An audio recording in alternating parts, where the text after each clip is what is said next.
ஹர ஹர சங்கர ஜய ஜய சங்கர, ஹர ஹர சங்கர ஜய ஜய சங்கர.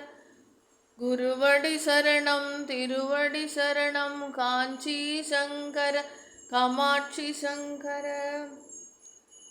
ஸ்ரீ காஞ்சி பெரியவரின் பொன்மொழிகள் தொகுத்து வழங்கியவர் எஸ்.ஆர். நாதன் அவர்கள். பொதுவான வாழ்க்கையில் ஒழுக்கம் ஏற்பட்டுவிட்டால் அப்புறம் அதன் ஒவ்வொரு துறையிலேயுமே ஒழுக்கத்தினால் உண்டாகிற அழகும் ஏற்படுகிறது.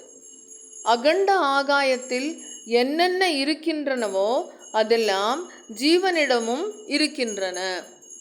ஹர ஹர சங்கர ஜய ஜய சங்கர, ஹர ஹர சங்கர ஜய ஜய சங்கர, காஞ்சி சங்கர காமாட்சி சங்கர. குருவடி சரணம் திருவடி சரணம், குருவடி சரணம் திருவடி சரணம்.